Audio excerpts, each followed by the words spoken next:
आप सभी का भारतीय जनता पार्टी की प्रेस वार्ता में स्वागत है। मैं थोड़ा शेड्यूल से देरी से आया हूं, इसलिए क्षमा प्रार्थी हूं। सबसे पहले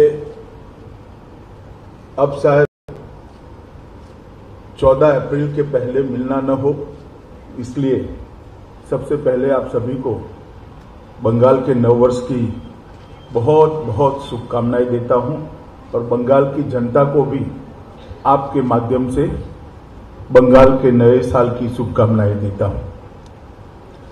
मित्रों, 3 चरण का चुनाव हो चुका है। हम चौथे चरण में कल चुनाव में मतदाता अपना अपना वोट कास्ट करेंगे। मैंने जैसे पहले बता चुका हूं, तीनों चरण में भारतीय जनता पार्टी को अप्रत्याशित समर्थन बंगाल की जनता का मिला है। हमारे एक आकलन के हिसाब से 63 से 68 सीट, 63 to 68 सीट के बीच में भारतीय जनता पार्टी इस 3 चरण के अंदर जीत रही है। मित्रों, और तृणमूल कांग्रेस का फ्रस्ट्रेशन उनके व्यवहार से, उनके भाषणों से, उनकी बातचीत से स्पष्ट रूप से दिखाई पड़ता है।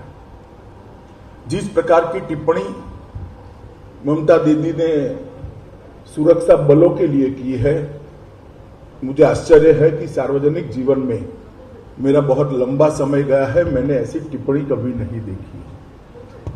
कोई राज्य की मुख्यमंत्री और राजनीतिक दल की अध्यक्षा अगर ये कहती है कि सीएपीएफ का आप घिराव कर लो, उनको घेर लो, रोक लो, मैं नहीं ऐसा दृश्य मेरे राजनीतिक जीवन में देखा है। ये क्या कहना चाहती है? लोगों को अराजकता की ओर ले जा रही है, चुनाव को शांतिपूर्ण ढंग से समाप्त नहीं होने देना उनका उद्देश्य है, या फिर हर बार की तरह रेगिंग से चुनाव जीतने का उद्देश्य है? मैं इनकी बात को नहीं समझ सकता। और वो बार बार आरोप लगा रही है कि गृह मंत्रालय के इशारे पर सीएपीएफ चुनाव को डिस्टर्ब कर रहा है। दीदी को मैं एक कॉमन सेंस की बात बताना चाहता हूं कि सीएपीएफ जब चुनाव के काम में लगते हैं तब गृह मंत्रालय का कंट्रोल नहीं होता है। पैरामिलिट्री फोर्सेस पर कंट्रोल चुनाव आयोग का होता है। इतनी सादी सीधी बात भी अगर उनको मालूम नहीं है तो मैं मानता हूं कि उनकी बौखलाहट बहुत बड़ी हो गई। हमारे कार्यकर्ताओं पर लगातार हमला होना, हमारे प्रदेश अध्यक्ष दिलीप घोष पर विगत 2-3 दिनों में ही हमला हुआ। कल भवानीपुर में पुलिस स्टेशन के अंदर हमारे कार्यकर्ता बैठे थे, तब उन पर हमला हुआ। और इस हमले के खिलाफ तृणमूल कांग्रेस के एक भी नेता की खंडन की टिप्पणी नहीं है। ये लोग मुख इशारा कर रहे हैं, मौन इशारा कर रहे हैं कि आप करिए। सार्वजनिक जीवन में इतना तो एक आम बात होती है कि किसी भी हिंसा, किसी भी प्रकार की हिंसा होती है, किसी भी राजनीतिक दल के कार्यकर्ताओं पर हिंसा होती है, सभी लोग इसकी निंदा करते हैं, भर्त्सना करते हैं। मुझे लगता है कि इससे भी तृणमूल कांग्रेस अपना आपा खो बैठी है।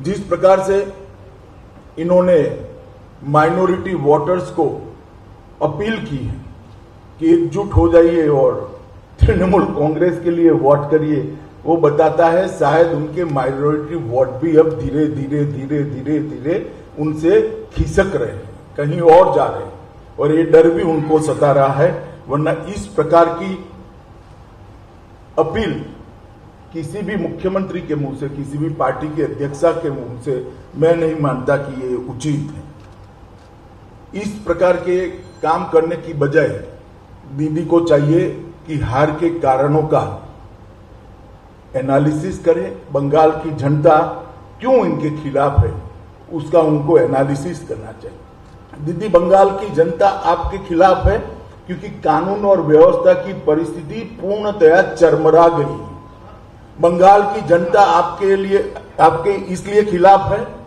कि यहां पर घुसपैठ बेरोक टोक आपने होने दी है। अब तो कलकत्ता में बैठे हुए बंगाली बाबू को भी चिंता है कि 10 साल के बाद कलकत्ता की क्या स्थिति होगी, घुसपैठ अगर इसी तरह से चलती रही। बंगाल की जनता इसलिए आपके खिलाफ है। लाखों करोड़ों जो शरणार्थी आए हैं बांग्लादेश से, उनको नागरिकता देने का कानून मोदी जी लेकर आए। सीएए, अब सीएए का विरोध कर रही है, इसलिए हमारे बंगाल के मतदाता आपके खिलाफ है। तुष्टीकरण की आपकी जो राजनीति रही, इसके लिए बंगाल की जनता आपके खिलाफ है। दुर्गा पूजा में मूर्ति का विसर्जन करने के लिए कोर्ट की सहायता लेनी पड़ती है, सर्कुलर होते हैं, कुछ एरिया में सरस्वती पूजा नहीं होती। किस प्रकार का शासन आपने बंगाल को दिया है, इसको जरा पीछे मुड़कर देखिए। इंफ्रास्ट्रक्चर का खस्ता हाल, इंडस्ट्रियल डेवलपमेंट में जीरो डेवलपमेंट, बेरोजगारी चरम सीमा पर, महिला सुरक्षा के सारे पैरामीटर्स ऊंधे मोह गिरे हुए हैं। सब प्रकार के महिलाओं के खिलाफ के अपराध में 1 से 5 नंबर के अंदर बंगाल खड़ा है। टोलबाजी, सिंडिकेट और भ्रष्टाचार अपनी सभी सीमाएं लांघ गया है।